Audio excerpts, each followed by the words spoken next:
मिल सकता है।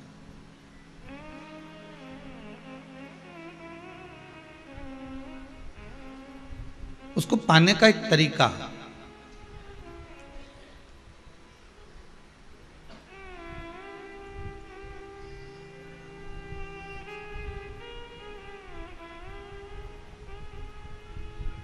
भगवान को सबसे ज्यादा सुख कहां मिलता है? मंदिर में भगवान को विराजमान कर दो तो क्या भगवान को सुख मिलेगा? कभी भगवान से पूछा आप लोगों ने?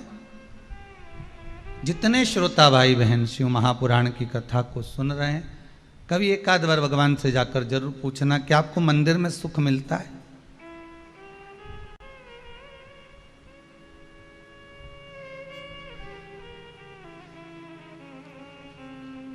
कॉलोनी में मकान बना लो और घर के बुजुर्गों से पूछ लो तुम्हें कॉलोनी में आनंद मिलता है?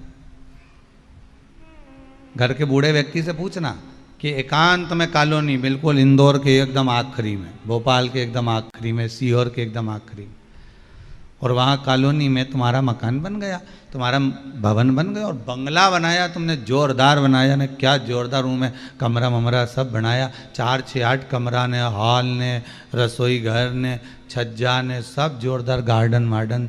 अब जमीन ज़्यादा थी तो अच्छा बना लिया, प्लाट बड़ा था तो बढ़ा लिया। पर कभी घर के बुजुर्गों से पूछो, कभी बूढ़ों, जो घर के बूढ़े हो ना बुजुर्ग, उनसे पूछना, क्या ये अपन छावनी में रहते हैं, अपन मोहल्ले में रहते हैं, अपन जिसका जगह पर रहते हैं, बाजार में रहते हैं, इसको छोड़कर अपन सबको कॉलोनी में चल कर रहना है, तो सबसे ज़्यादा बच्चों को तो खुशी हो जाएगी, बहू और बेटे को भी खुशी हो जाएगी, पर घर का जो बुजुर्ग होगा ना उसको प्रसन्नता नहीं होगी। क्यों?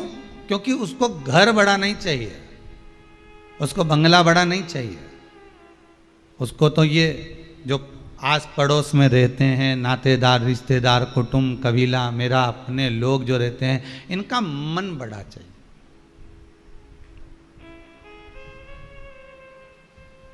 इनको बड़े बंगले से कोई मतलब नहीं है, इनको बड़े भवन से या बड़े बंगले से इनको कोई मतलब नहीं है, इनको कोई महत्व नहीं।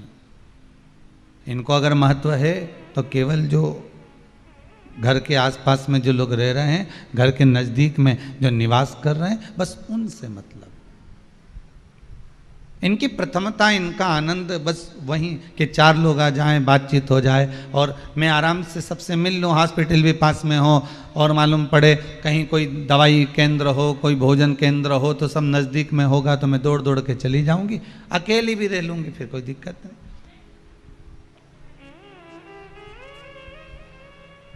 कोई भगवान से पूछे एक बार जाकर, आप सबसे भी निवेदन है कभी एक बार भगवान से जाकर बात करना हो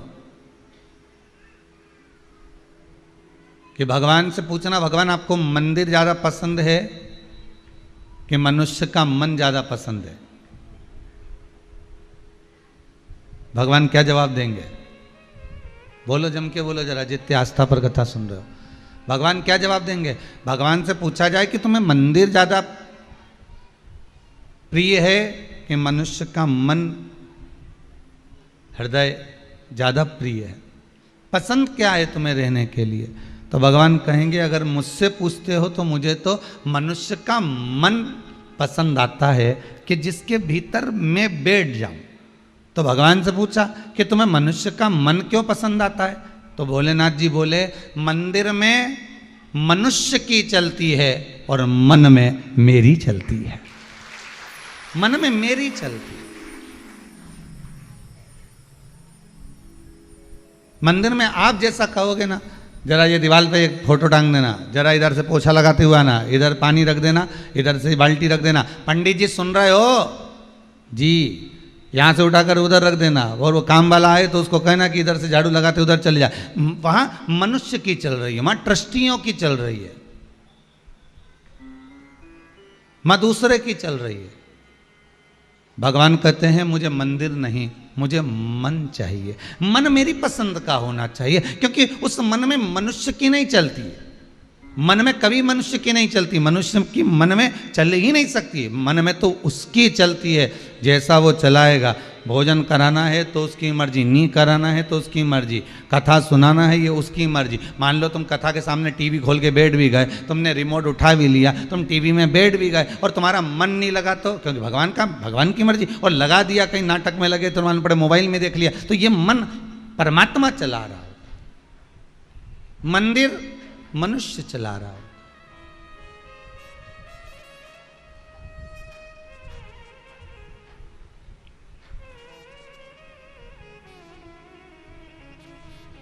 बस भगवान से यही कहना हमें कि प्रभु अगर आपको मंदिर प्रिय नहीं तो हमारा मन प्रिय हो, आप मेरे हृदय में सदा सदा विराजमान रहो। और जैसा आपको लगे, हम तो बार बार कथा में कहते हैं कि आपकी प्रियता मत बताइए। आप रोज प्रातः में उठकर भगवान भोलेनाथ को, आज रोज प्रातः में उठकर भगवान राम को, कृष्ण को, शंकर को, भवानी को, जगदम्बा को, दुर्गा को, आप सवेरे से उठकर भगवान से ये प्रार्थना करा करो कि मुझे प्रिय है वो मत देना, आपको प्रिय हो वो करना।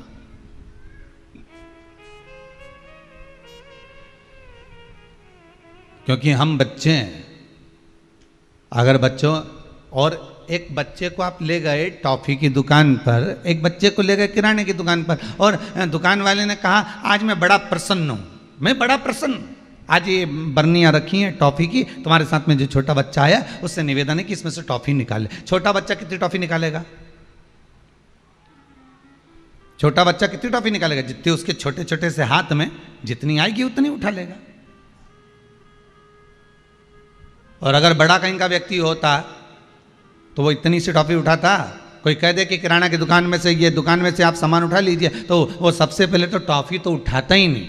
अगर उठाता तो उसमें से काजू, बादाम, अखरोट, इलायची ने, लौंग ने, सारा केसर ने, इत्र ने, सब काम की सामान उठा के अपना अपना जेब में रख लेता। एक बार एक राजा ने अपने नगर में सूचना कर दी कि जिसको मैं कल दरवाजा बड़ा खोलूंगा, मेन दरवाजा खोल दिया जाएगा, जो जिस चीज को छुएगा उसको वो चीज दे दी जाएगी।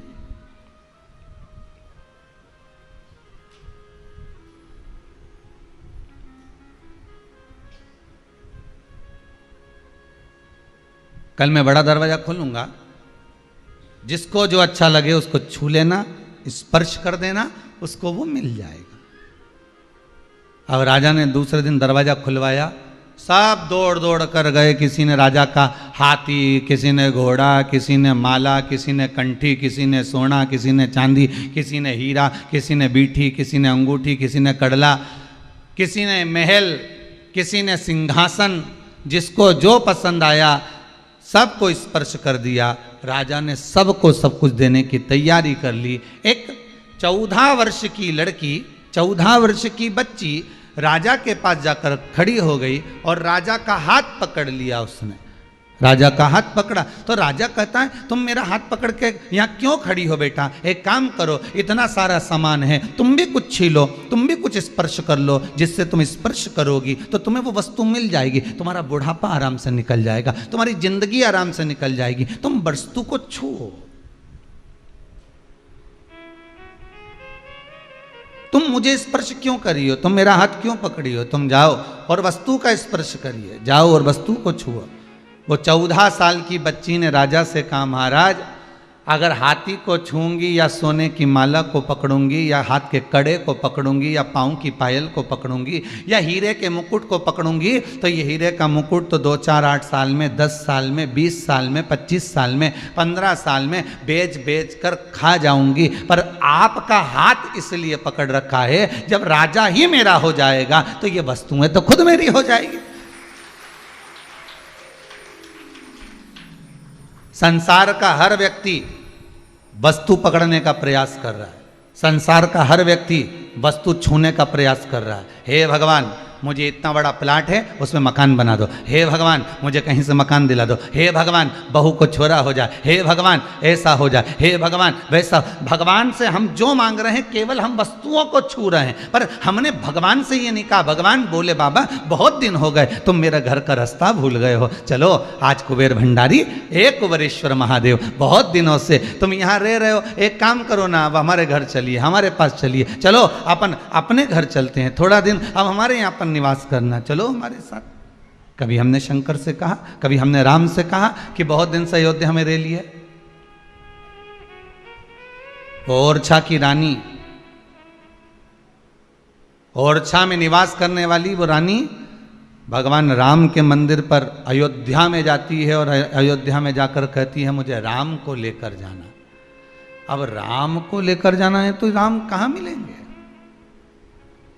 कुछ नहीं खाया अयोध्या की उस ओरछा की रानी ने, भोजन तक नहीं किया, पानी नहीं पिया, अयोध्या के सरयू के घाट पर बैठी रही, भगवान से विनय करती रही कि मैं तुम्हें लेने के लिए आई हूँ ओरछा में।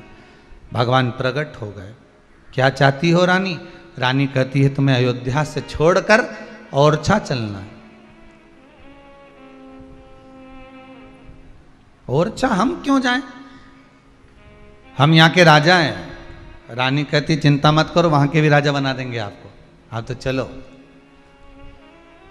हम चलेंगे तो सही, पर हमारी मूर्ति को तुमने कहीं रख दिया तो वो उठेगी नहीं। ठीक है, रानी गोदी में लेकर भगवान राजा राम को लेकर चली, ओरछा में पहुंची।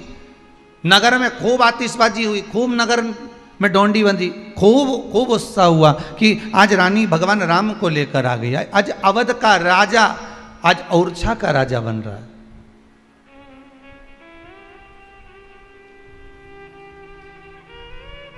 आज अयोध्या के नरेश आज ओरछा के नरेश बन रहे हैं। और रानी लेकर आई, राजा से कहा मेरे को बहुत जल का प्यास लगी है, आप इस राघव जी को गोदी में ले लो। राजा ने गोदी में लेने की जगह उनको सामने एक खिड़की थी, उस खिड़की में विराजमान कर दिया और उसमें एक स्थान, एक आलय में विराजमान कर। भगवान रह गए, उठाया उठे नहीं, चलाया चले नहीं, बस रानी ने कह दिया यही अवध के नरेश सब यहीं रहेंगे, ये कहीं नहीं जा सकते। अयोध्या के राजा राम ओरछा के भी राजा राम बनकर विराजमान हो गए। निर्मल मन सो मोहि पावा।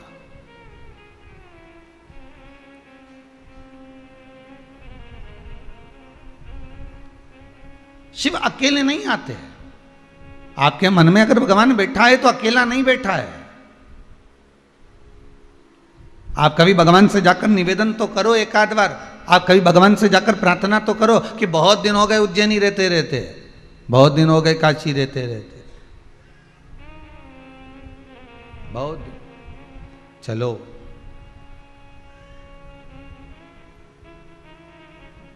उज्जैनी छोड़ो भोलाना,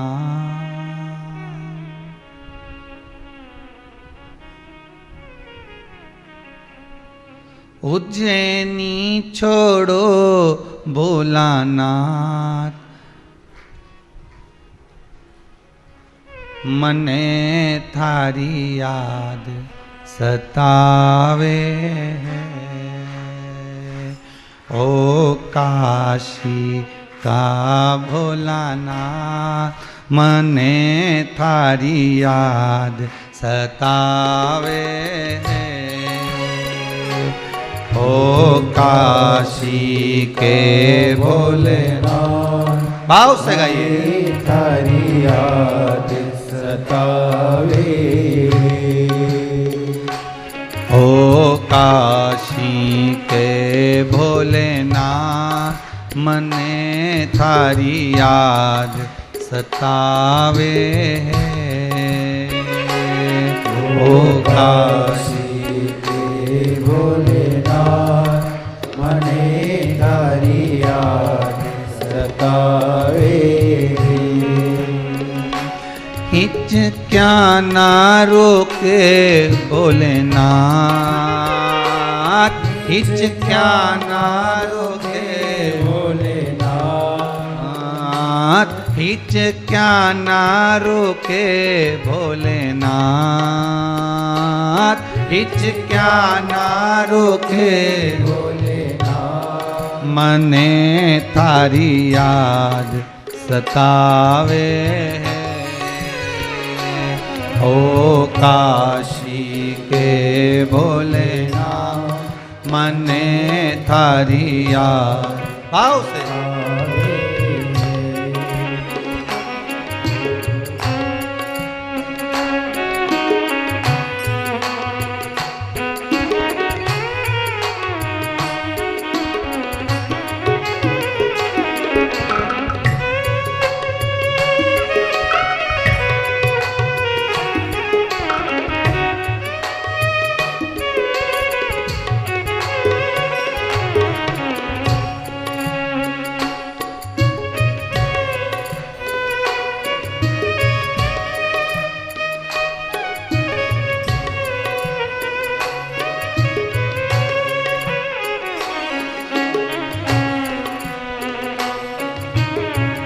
भाव से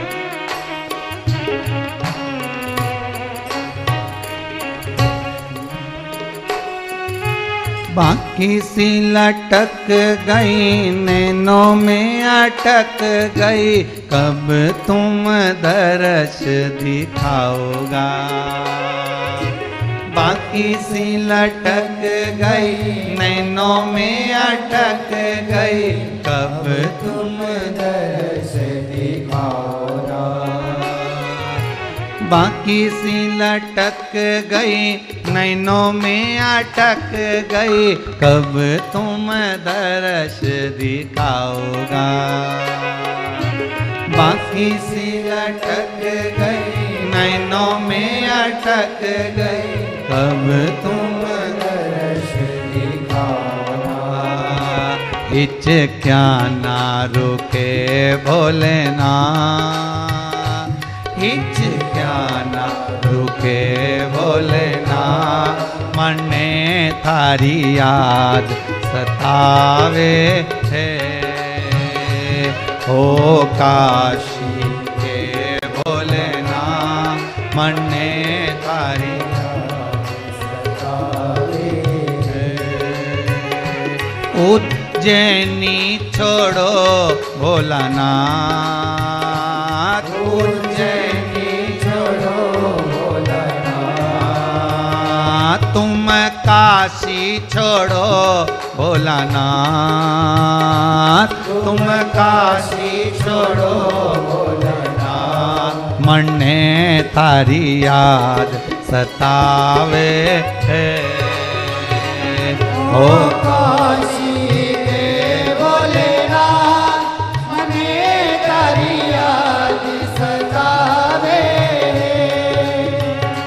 ओ काशी के भोलेनाथ, मने थारी याद सतावे है, ओ काशी के भोलेनाथ, मने थारी याद सतावे है।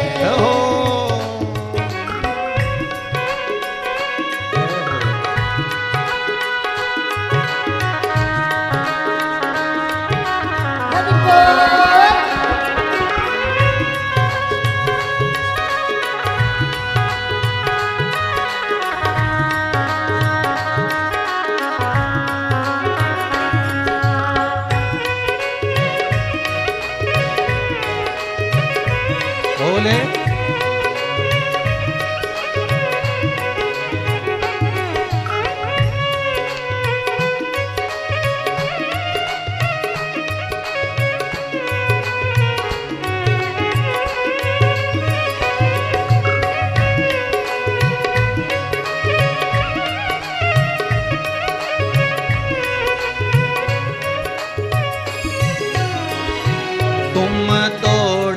आओ भोलेनाथ, तुम दौड़े आओ भोलेनाथ, तुम दौड़े भोलेनाथ, तुम दौड़े आओ भोलेनाथ, मने थारी याद सतावे। ओ काशी के भोलेनाथ, मने तारी याद सतावे। ओ काशी के भोलेनाथ, मने थारी याद सतावे। ओ काशी के भोलेनाथ, मने तारी याद सतावे।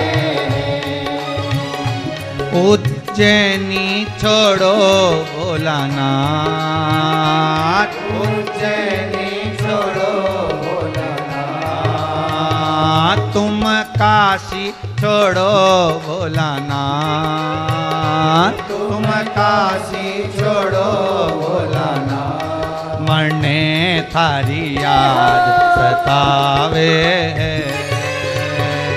ओ काशी के भोलेनाथ, मरने तारी याद सतावे।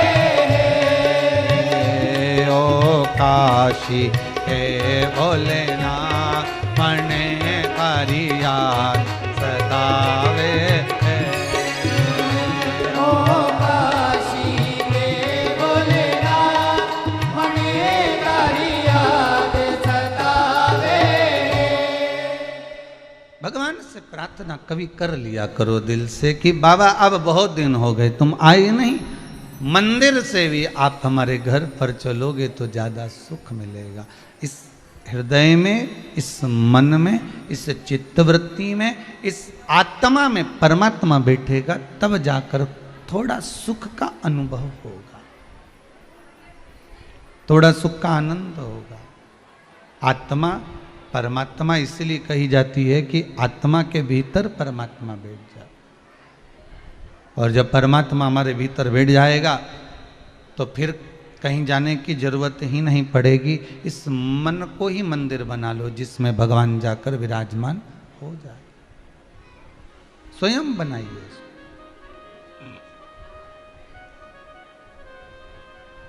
व्रत शिव महापुराण की कथा चल रही है,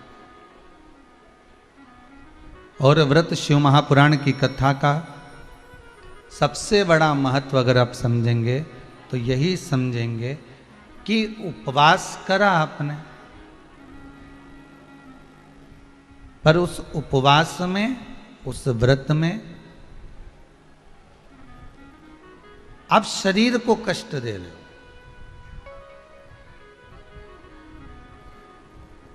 इंद्रियां आपकी डोल रही है, वो भगवान में नहीं जा रही।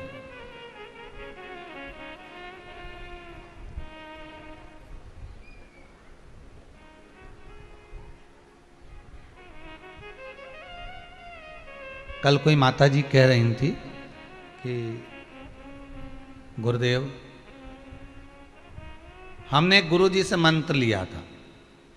अब समझना, ये कथा और ये कथा एक ही, उसको समझ कर जरा दें। हमने गुरु जी से मंत्र लिया था, हमने कहा ठीक है। फिर अब गुरु जी ने इतना बड़ा मंत्र दिया, इतना बड़ा मंत्र दिया कि वो हमको याद करते भी नहीं हो रही है, तो क्या हम दूसरा गुरु जी से मंत्र ले लें क्या? हमने कहा ऐसा तो कहीं लिखा नहीं है कि भाई गुरु तुम 2-4 बना लो। हाँ, दत्तात्रेय भगवान के 24 गुरु का वर्णन है।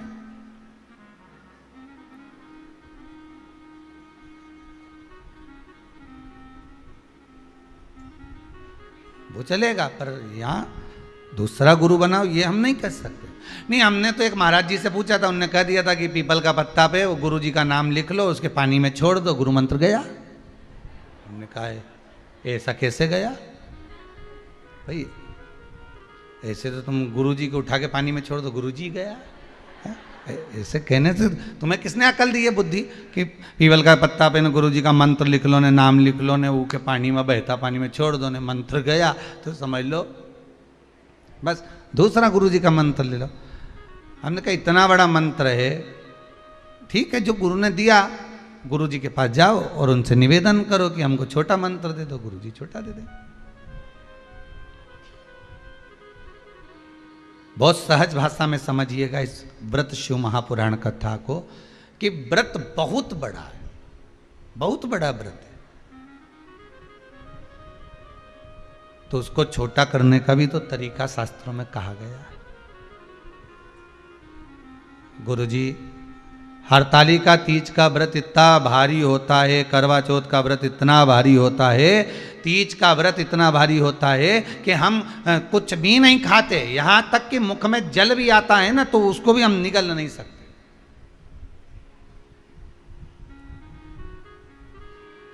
अब इतना भारी व्रत, और शास्त्र कहता है कि हरतालिका तीज का उद्यापन तो पहले होता ही नहीं, एकादशी का तो हो जाता है। और यहां तो हरतालिका तीज का, अब एकादशी का तो आप 26 एकादशी जब आपकी पूरी हो जाए, 3 वर्ष बाद अधिक मास आ जाए, 26 पूरी एकादशी का व्रत करो, तुम 11 पे करो, तुम्हारी मर्जी पड़े, 26 एकादशी पर जब व्रत करोगे तो ये आपके ऊपर है, 26 पर करो। पर हरतालिका तीज का जो व्रत है, इसका उद्यापन तो ना तो पहले होए और इसका उद्यापन ना 13 वर्ष के पहले होए। इसका उद्यापन तो जब तक कन्या हो, चाहे स्त्री हो, चाहे नारी हो, चाहे पुरुष हो, हरतालिका तीज का अगर उसको उद्यापन करना है तो 13 वर्ष तक तो आपको व्रत करना ही पड़ेगा, उसके बाद ही इसका उद्यापन होता है।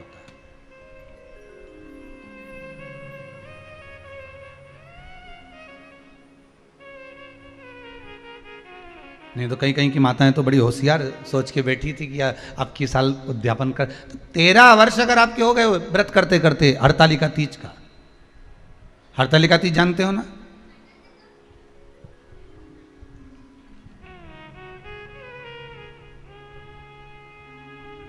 तेरह वर्ष अगर आपके हो गए भगवान की भक्ति को धारण करते करते, 13 वर्ष अगर आपके हो गए हैं भगवती स्मरण करते करते, उसके बाद में आप बड़े प्रेम से, बड़े आनंद से आप व्रत का उद्यापन करो, कोई मना नहीं। पर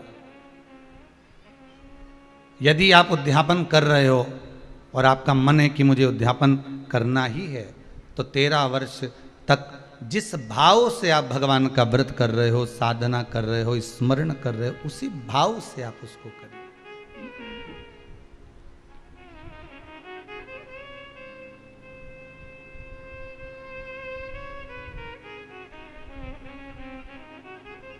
गणेश चतुर्थी के एक दिन पहले आ जाती है, सहज भाषा में समझ लो तीज को, हस्त नक्षत्र तृतीया। उसमें सबसे ज़्यादा जरूरी है हरतालिका तीज का पूजन अगर आप कर रहे हो, और हरतालिका तीज का अगर आप स्मरण कर रहे हो, तो उसमें सबसे ज़्यादा अगर कोई जरूरी है तो शंकर भगवान जहाँ विराजमान होते हैं उनके ऊपर उनकी 5 कन्याओं का होना जरूरी है। मतलब ऊपर फुलेरा बंधना जरूरी। फुलेरा का मतलब जानते हो? एक शंकर भगवान नीचे विराजमान है और ऊपर जो जलाधारी बनती है ना, तो जलाधारी की जगह पर शंकर भगवान की हरतालिका तीज के दिन जब नारियां पूजन करती हैं, माताएं पूजन करती हैं, कन्याएं पूजन करती हैं, तो उस पर जलाधारी की जगह फुलेरा बनता है। मतलब फूल की मालाएं उसमें लटका दी जाती है। अब कितनी माला लटकाना चाहिए? प्रयास करना चाहिए कम से कम 5 माला उसमें होना जरूरी है, और 5 से ज़्यादा भी लटकाओगे चलेगा, पर 5 से कम नहीं होना चाहिए फुलेरा। 5 कौन कौन है ये? जया, विषहरा, सामरीवारी, दौतली, देव। शंकर भगवान की 5 बेटी। इससे अधिक अगर आप लटका रहे हो तो शंकर भगवान की और भी बेटियों का व्याख्यान है। मनसा है, अशोक सुंदरी है, ये शंकर भगवान की पुत्रियां। नर्मदा जी का स्मरण आ जाता है, नर्मदा है। तो ऐसा बेटियों का तो आप ज्यादा लटकाओगे चले जाएगा, पर कम नहीं। जैसे हरतालिका तीज का जो उद्यापन होता है, उद्यापन में सबसे मुख्य चीज क्या होती है कि जो भी आप वस्तु दान दे रहे हैं, जो भी आप वस्तु समर्पित कर रहे हैं, हरतालिका तीज के उद्यापन में जो भी सामग्री आप दे रहे हैं वो 5 होना चाहिए। जैसे फुलेरा का वर्णन किया कि फुलेरा 5 माला से ज्यादा होगा चलेगा, पर 5 से कम नहीं, अधिकता में।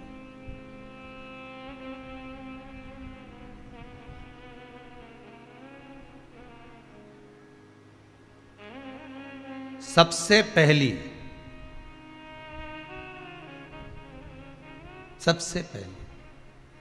हरतालिका पूजन, भगवान शिव की आराधना किसने करी थी? माता पार्वती।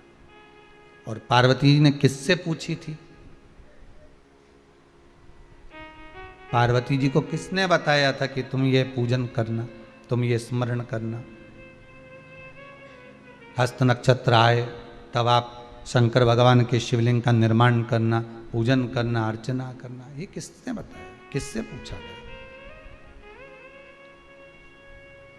कौन बताएगा इसे? तो कहा जब माता पार्वती का उमा रूप में दर्शन हुआ, जब माता पार्वती उमा बनकर प्रकट हुई, तब भगवान महेश के पास में बैठकर पार्वती जी ने एक प्रश्न किया था।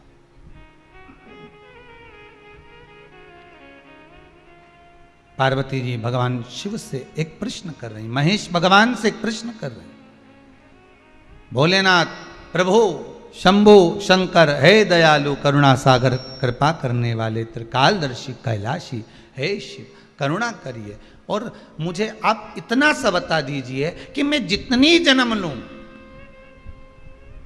मैं इस मृत्यु लोक में जितनी बार आऊं, मैं इस भूमि पर जितनी बार जन्म लूं, अवतरण हो मेरा, जन्म हो मेरा, मैं जितनी बार प्रकट हूं इस पृथ्वी पर, आप मेरे पति बनकर मुझे मिले, उसके लिए मैं क्या कर सकती हूं?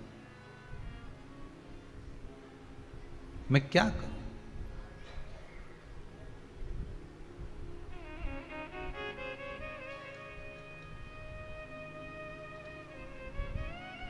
मैं कैसे आपको प्राप्त कर सकती हूं? अब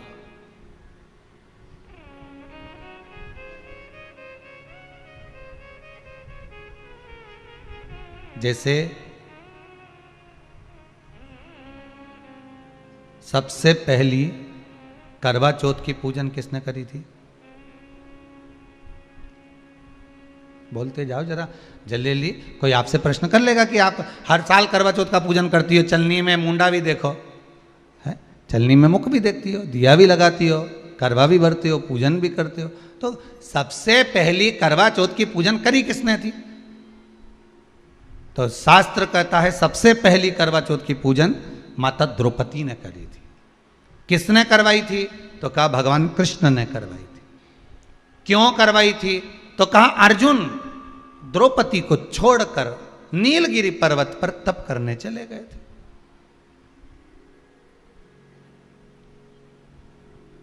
और नीलगिरी पर्वत पर जब अर्जुन तप करने के लिए गए, घोर तप अर्जुन ने करा। अब अर्जुन ने तप करा तो इसको द्रौपदी को कहीं से सूचना मिल गई कि दुर्योधन ने अपनी 2 अक्षौणी सेना अर्जुन को मारने के लिए भेजा। अब व्यक्ति अगर नेत्र बंद करके बैठा है, साधना में बैठा हुआ है, तप में बैठा हुआ है, अपनी भक्ति में बैठा हुआ है, और कोई आया पीछे से और उसने वार कर दिया तो किसको मालूम पड़ेगा? कौन जानेगा? अब अर्जुन अगर तप साधना में बैठे हुए हैं और द्रौपदी का पति अर्जुन अगर तप साधना में बैठा और पीछे से अगर दुर्योधन आक्रमण कर रहा है 2 अक्षौणी सेना के साथ, तो कौन जान सकता? तब भगवान कृष्ण दौड़ कर गए द्रौपदी के पास में। द्रौपदी द्रौपदी द्रौपदी ने ठाकुर जी के चरण पकड़ लिए, तुरंत हाथ जोड़कर बोली प्रभु क्या बात है, आप बताओ क्या हो गया? भगवान बोलने लगे द्रौपदी तुझे कुछ मालूम है? द्रौपदी बोली नहीं प्रभु, क्या हो गया बताइए आप मुझे, तुझे मालूम नहीं? दुर्योधन ने 2 अक्षौणी सेना अर्जुन को मारने के लिए नीलगिरी पर्वत पर भेजी। नीलगिरी पर्वत पर? हाँ, तो वहां तो अर्जुन तप करने गए हैं, साधना करने के लिए गए हैं, वहां तो अर्जुन भगवान की भक्ति को धारण करने के लिए गए। तो द्रौपदी ने कहा अर्जुन अगर भगवान की भक्ति को धारण करने के लिए गए हैं और दुर्योधन ने अगर सेना भेज भी दी है, तो क्या मेरे पति की रक्षा वो परमात्मा नहीं करेगा, जिसका वो स्मरण कर रहा है, जिसका वो पूजन कर रहे हैं, जिसकी वो भक्ति को धारण कर रहा है। भगवान मन में सोचे वो गया तप कर रहा है, उसी चक्कर में तुम्हें तेरे पास आया हूं। भगवान ही आया है ना तोड़ के, दूसरा कोई तो नहीं आया ना। मार्ग दिखाने वाला कौन होता है? परमात्मा। मार्ग बताने वाला कौन होता है? परमात्मा होता है। एक बार तुलसीदास जी एक पद लिख दिए, सिया राम मैं सब जग जानी, करो प्रणाम जोर जुग पानी। जब तुलसीदास जी ने पद लिखा कि हर एक में राम समाया है, चप्पे चप्पे में डाली पशु पक्षी सब में भगवान राम समाये हैं, तो तुलसीदास जी लिखकर जा रहे थे, इतने में एक बच्चा दौड़ कर आया और आकर कहा, अरे काका उधर मत जाना, तुम लाल कलर की धोती पहने हो, उधर जाओगे सामने से एक बेल आ रहा है, एक बहुत बड़ा नंदी आ रहा है, वो तुम्हें पछाड़ देगा, मार देगा। इतने में तुलसीदास जी ने कहा, तुझे मालूम नहीं बेटा, मैंने अभी चौपाई लिखी है, सिया राम मैं सब जग जानी। अभी मैंने चौपाई लिखी सब में राम है, तो बेल में भी तो राम होगा, नंदी में भी तो राम होगा, वो मुझे नहीं मारेगा। तुलसीदास जी आगे बढ़े, बेल ने सींग से उठाया, तुलसीदास को पटक दिया। और बाबा तुलसीदास जी को जैसे ही पटका, तुलसीदास जी दौड़कर गए, सीधे पहुंचे गंगा के घाट पर, कलम उठाई, जो चौपाई लिखी थी उसको काटने लगे। इतने में हनुमान जी महाराज आकर खड़े हो गए, काट मत देना, रामायण की चौपाई एक मत काट देना, बिल्कुल मत काटना। तो तुलसीदास जी ने लिखा, बोला मैंने चौपाई लिखी थी, सिया राम मैं सब जग जानी, करो प्रणाम जोर जुग पानी, सब में मैंने राम देखा, तो फिर बेल ने मुझे क्यों मारा? हनुमान जी बोले, तुमने सब में राम देखा, बेल में भी राम देखा, नंदी में भी राम देखा, तो उस बच्चे में राम क्यों नहीं देखा जो तुम्हें बताने आया था कि उधर मत जाना? वो बोलने तो आया था ना तुम्हारे पास में कि उधर मत जाओ।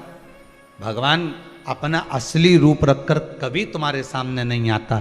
अगर भगवान असली रूप रखकर आ जाए, चार हाथ लगाकर, सुदर्शन चक्र लेकर, त्रिशूल लेकर भगवान तुम्हारे पास में आ जाए और आकर तुरंत तुम्हारे सामने खड़ा हो जाए, तो तुम तो सोचोगे कहीं नाटक वाला आ गया, 10 रुपये निकाल के पर्स में से लाओगी और तुरंत दे दोगी, ए बाबा लो 10 रुपये लो, चलो यहाँ से बढ़ो। तो भगवान कभी ऐसा रूप रख कर, असली स्वरूप में तो भगवान आता ही नहीं है। भगवान तो आपका कोई अपना बनकर, कोई रिश्तेदार बनकर, जब तुम्हारा कोई काम अटका हुआ है और वो काम तुम्हारा तुरंत हो गया, किसी के माध्यम से हो गया, तो उसको धन्यवाद देना परमात्मा को कि तू रूप रखकर आ गया, तूने स्वरूप बदल लिया, आज कार्य को सफल कर दिया।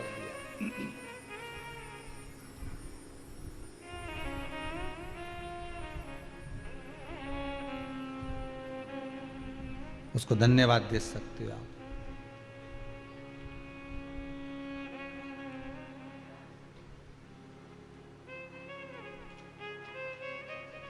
उस परमात्मा को साधुवाद दीजिए कि आपने रूप रखकर आप मेरे पास में पहुंचे हो आज। यह आप ही की कृपा, आप ही की दया। और कृपा की न होती जो आदत तुम्हारी, तो सोनी ही रहती अदालत तुम्हारी। गरीबों के दिल में जो जगह तुम न पाते, तो किस दिल में होती इबादत तुम्हारी। दया की न होती जो आदत तुम्हारी। किस रूप में आ जाए, कब तुम्हारे पास पहुंच जाए, वो कैसा रूप रख कर आ जाए, वो भरोसा नहीं। और आएगा, काम करके चला जाएगा। आपको लगेगा मेरे चाचा जी के लड़के ने करा, मेरे मौसा जी के लड़के ने करा, मेरे काका जी थे वो तो फोन उठा लिया उनने और जरा सी देर में ब्लड की व्यवस्था कर दी। वो तो मेरी जीजी बहुत अच्छी है, बुरा वक्त में हमारे सामने आ जाए। वो तो हमारा काका का छोरा ऐसा एक फोन लगाऊं ने तुरंत आ जाए। हो वो काका का छोरा नहीं आ रही है, वो जीजी नहीं आ रही, ना बुआ आए ना जीजी आए ना काका आए ना नाना आए ना पापा आए ना बुआ आए। ये तो वो इशारा करता है पुतले की तरह उठाकर तुम्हारी को नचाता है और तुम्हारे पास भेज देता है। और उसका ऐसे तो तुम फोन लगाओ तो उठाए नहीं, पर एक जरा सा कुछ हुआ और तुमने फोन लगाया ना डॉक्टर उठा ले तो तुम्हें लगे कि लगे, नहीं तो डॉक्टर सबके तो लाइन लगी रहे, उनके पास तो काम कितना। और एक फोन करा मैंने और जरा से में उठा लिया, उनने बता दिया और मेरा बेटा ठीक हो गया। मतलब वो है, मतलब वो है। एक किसी माता ने लिखा है,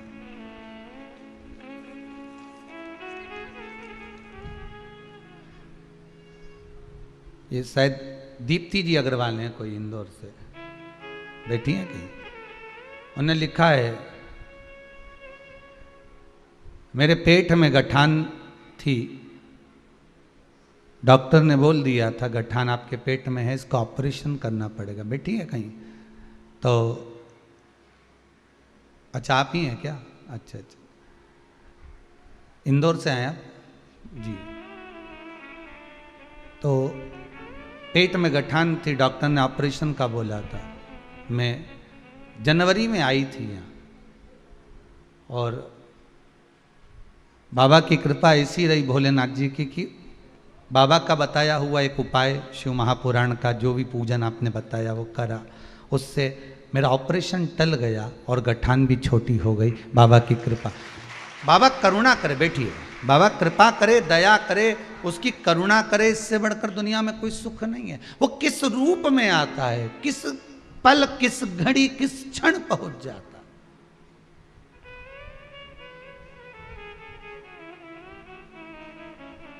कल भी कथा में कहा था, आज फिर कहते हैं, ना तो यहाँ से कोई दवाई दी जाती है, ना कोई भभूति दी जाती है, ना कोई मौली, ना घंटा, ना कोई तिलक, ना कोई छापा।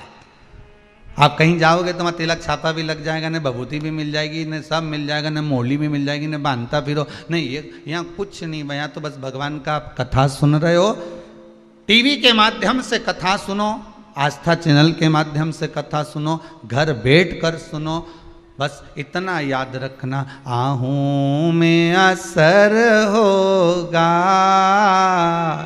मेरा बाबा बुला लेगा।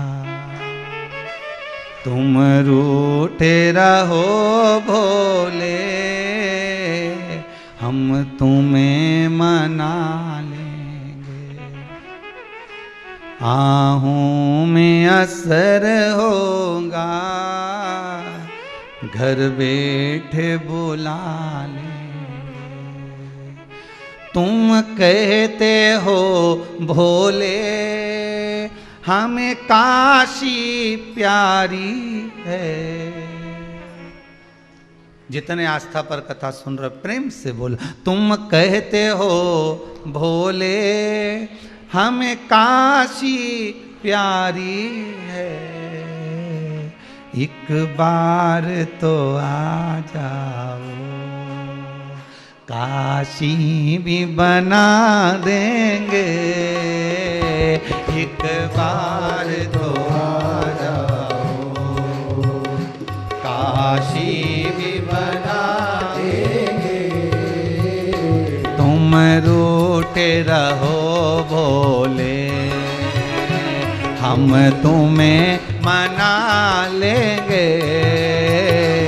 तुम रूठे रहो भोले, हम तुम्हें मना लेंगे। आहों में असर होगा, आहों में असर होगा, घर बैठे बुला लेंगे, आहों में घर बैठे बुला लेंगे।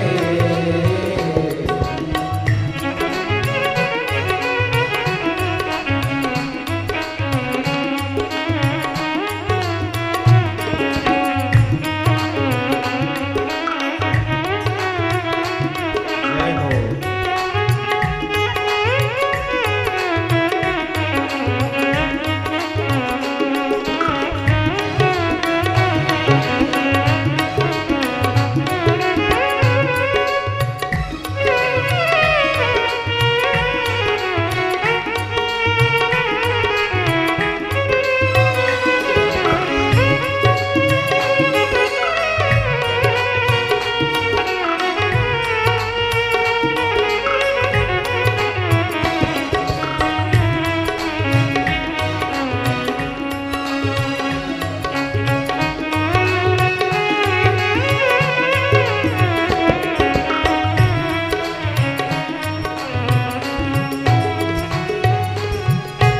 तुम कहते हो भोले हमें गंगा प्यारी है, तुम कहते हो भोले हमें गंगा प्यारी है।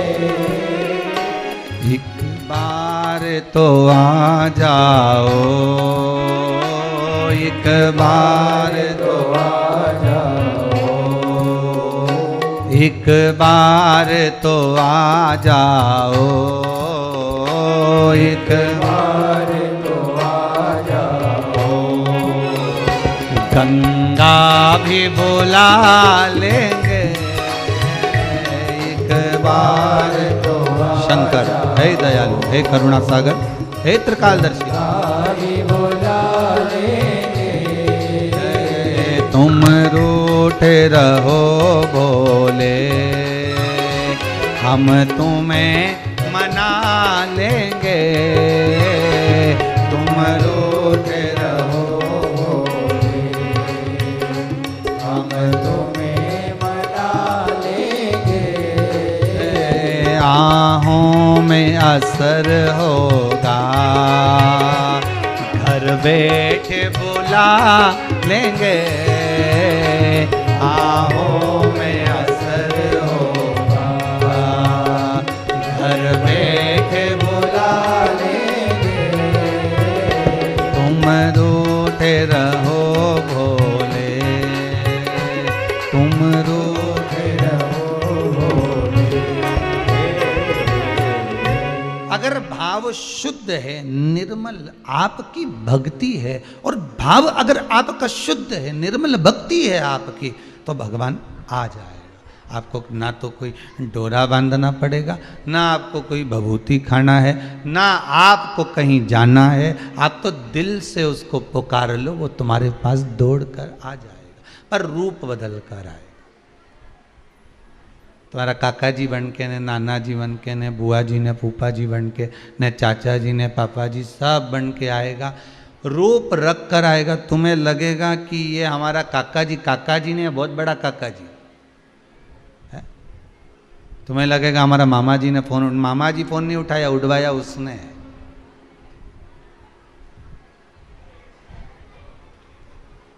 रूप रख कर आ गया, स्वरूप।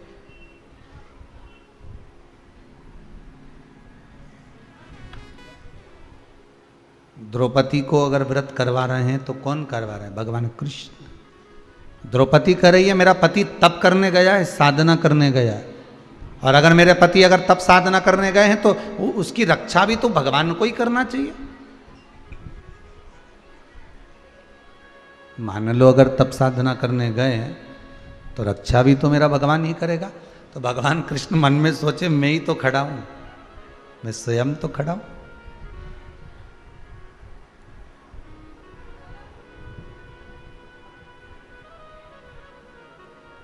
बस आप तो एक बार दिल से अगर भगवान को पुकार लेते हो ना, तो भगवान स्वयं आकर खड़ा हो जाता है। स्वयं दिल से अगर पुकारा, नमामीश मीशां निर्वाण रूपम, ब्रह्म। दिल से पुकारा उस परमात्मा को, क्यों नहीं आएगा? शरीर में अगर रोग है, शरीर में अगर बीमारी है, बहुत कष्ट है, चाहे घुटने में हो, शरीर में हो, पीड़िली में हो, जहाँ जहाँ तकलीफ है, आप एक बार उस ओघड़दानी त्रिकालदर्शी शंभू को एक बार बुलाओ तो दिल से।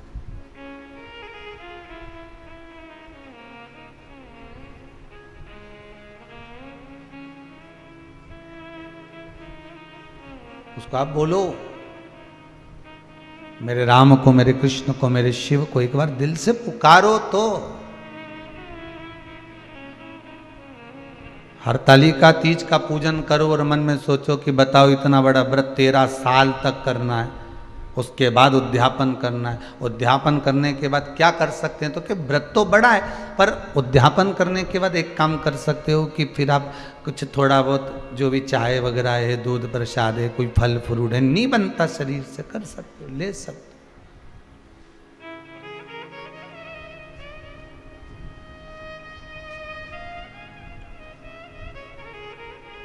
तो सबसे पहले करवा चौथ का व्रत किसने करा था? माता द्रौपदी ने। किसने करवाया था? भगवान कृष्ण ने। द्रौपदी से कहा था कि तुम इस व्रत को करो, पात्र जल का भरो, सूर्य को अर्घ देकर पति की उम्र की वृद्धि के लिए ये कार्य करना। आज के जमाने में जब करवा चौथ का व्रत आता है तो हिंदू धर्म के ही कुछ लोग नए नए कमेंट्स लिख लिख कर भेजते जाते हैं। व्हाट्सएप पर नया नया कुछ भी लिख कर भेज देंगे कि आज कहीं लिख देंगे कि इसकी पूजन होए न, कहीं उसकी पूजन होए, तो कहीं के ऐसा तो कहीं वैसा, लोग कमेंट्स करते हैं। हमारे ही लोग मैसेज बना लेते हैं, एक ग्रुप में भेज देते हैं, उस ग्रुप से उठाया दूसरे ग्रुप में चले गया, दूसरे ग्रुप से तीसरे ग्रुप में चल गया। ये हम अपने धर्म की हंसी उड़ा रहे हैं, दूसरे के धर्म की नहीं।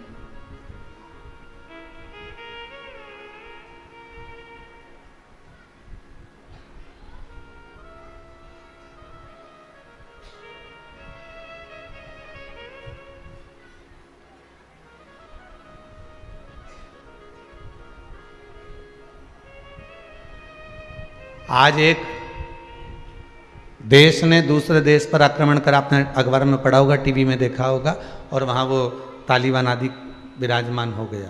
पढ़ा कि नहीं पढ़ा? देखा कि नहीं देखा? सुना कि नहीं सुना? टीवी पे सुना ना।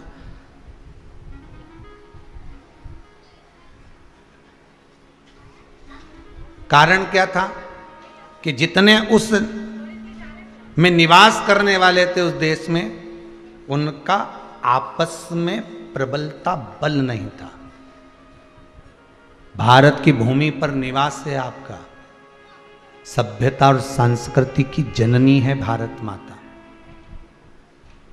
घर परिवार कुटुंब कबीला बाद में भी काम आ जाएगा, पर भारत माता के लिए जब हिंदुओं को जगाने की बारी आ जाए तो एक बार सारा हिंदू एक जगह पर जब स्थिर हो जाए, खड़ा हो जाए, तो किसी की सामर्थ्यता नहीं कि कोई झांक कर देख, कोई झांक कर देख ले। पर गलती हमारी है। अगर एक कोई हमारा ही भाई आगे बढ़ता है तो हम उसको टांग खींच कर पीछे लाने का प्रयास कर देते।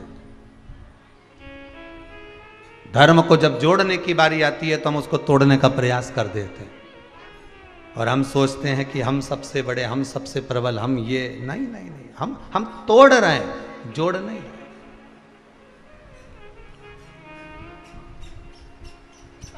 हमने उसको जोड़ने का प्रयास किया, जोड़ने का प्रयास।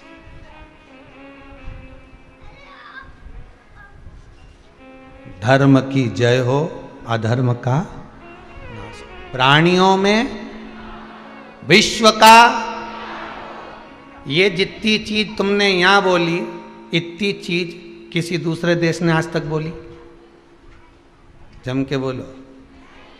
किसी ने हॉलैंड में, अमेरिका में, कहीं जहाँ जहाँ लोग रहते हैं, जिस जिस देश में रहते हैं, कहीं आज तक श्रीलंका आदि का अधिक में कोई बोला कि धर्म की अधर्म का, प्राणियों में, विश्व का, केवल एक भारत की भूमि पर ही ये 4 नारे लगते हैं। और इसलिए लगते हैं क्योंकि भारत माता की गोद में हम जन्मे हैं। यहाँ हमको जो संस्कार दिया जाता है वो दुनिया को कल्याण के लिए दिया जाता है। यहाँ से जो निकलता है वो जन कल्याण के लिए निकलता है। गंगा मैया इसी भूमि से निकली जन कल्याण के लिए। यमुना, सरयू, सरस्वती आदि नदियां प्रकट हुई जन कल्याण के लिए, किसी एक का कल्याण नहीं, सर्व जगत हित के लिए, संपूर्ण विश्व के कल्याण। आपको कहीं जाना नहीं है। अगर आपको तकलीफ है, कष्ट है, रोग है, बीमारी है, आप जाओ डॉक्टर को दिखाओ, मना नहीं। उसने बोल दिया जांच करा लो, जांच करा लो, पर एक विश्वास, एक भरोसा उस देव अधिदेव महादेव पर भी करना और उसके ऊपर एक बार छोड़ देना कि अब मैंने बीमारी तो बता दी है डॉक्टर ने, तकलीफ तो दे दी है डॉक्टर ने, बीमारी बता दी है डॉक्टर ने, अब निवेदन केवल इतना सा स्वीकार कर लीजिए। जब बीमारी डॉक्टर बता दिया है तो अब सबसे बड़ा डॉक्टर एक देव अधिदेव महादेव और विराजमान, एक शंभु और बैठा।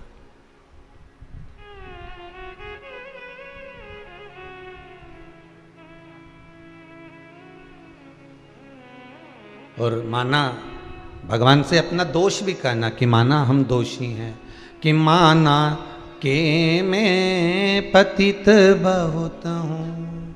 माना हम पतित हैं, माना हम दोषी हैं, पर पतित पावन तेरो नाम, ओ शंभु त्रिपुरारी। बस तेरा नाम भी तो पतित पावन है। हम पतित हैं तो तू पतित पावन है।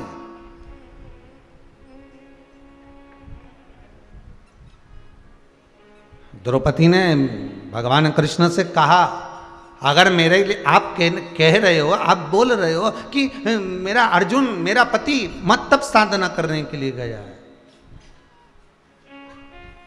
आप कह रहे हो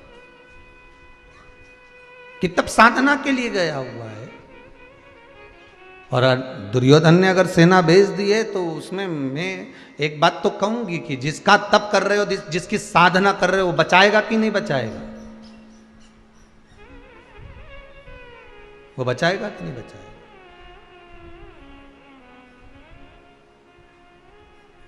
महाराज भगवान कहते क्यों नहीं बचाएगा? शिव महापुराण की कथा में बड़ा सुंदर संवाद एक लिखा है। यदि व्यक्ति 24 घंटे भगवान का नाम नहीं ले, मात्र एक क्षण भगवान का यदि वो नाम ले लेता है, कितना क्षण? एक क्षण भगवान का नाम ले लेता है और प्रतिदिन एक क्षण ही नाम ले रहा होता है, तो भी भगवान की दृष्टि से वो दूर नहीं होता, भगवान के वो करीब हो जाता है, दूर नहीं है।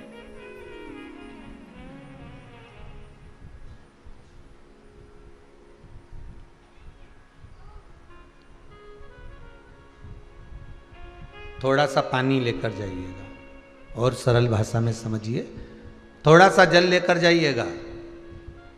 प्रतिदिन एक भूमि ऐसी देख लेना, ना वहां पर पौधा हो, वहां पर पौधा भी नहीं हो, ना वहां पर घास लग रही हो, ना वहां दूबा लग रही हो, एक जमीन ऐसी देख लो। इतना पानी रोज ले जाकर एक ही जगह पर रोज डालना, प्रतिदिन। ना वहां पर घास हो, ना वहां पौधा हो, ना वहां पर कुछ बीज हो, तुम रोज पानी डालना, अपने आप वहां पर कुछ ना कुछ तो अंकुरित हो ही जाएगा। और प्रैक्टिकल करने में क्या जाता है भाई, सियोर वाला महाराज बोला है तो प्रैक्टिकल तो करो कि एक जगह ऐसी ढूंढ लो जहां पर मिट्टी में कोई बीज भी नहीं है, कोई पौधा भी नहीं है, कोई दुर्बा भी नहीं, कोई घास भी नहीं। हम तो रोज थोड़ा सा पानी ले जाकर डालो, रोज पानी ले जाकर डालोगे तो वहां कुछ ना कुछ तो अंकुरित हो ही जाएगा, कुछ ना कुछ तो थोड़ा ना थोड़ा अंकुरित हो जाएगा, कुछ निकल ही जाएगा। कुछ एक छोटा सा पौधा निकलेगा जरूर, एक घास निकले, एक दुर्बा निकले, कुछ भी निकले, पर निकलेगा, वो निकलेगा जरूर, प्राप्त जरूर होगा। उसी तरह आप रोज रोज एक बार अगर परमात्मा को याद कर रहे हो, रोज रोज अगर भगवान को एक बार आप स्मरण कर रहे हो, तो ये पक्का है कि प्रेम का अंकुरित, प्रेम का कोई पौधा और भगवान की करुणा और आशीर्वाद का पौधा प्रकट जरूर हो जाएगा। ये पक्का है। आप उसका स्मरण तो करो।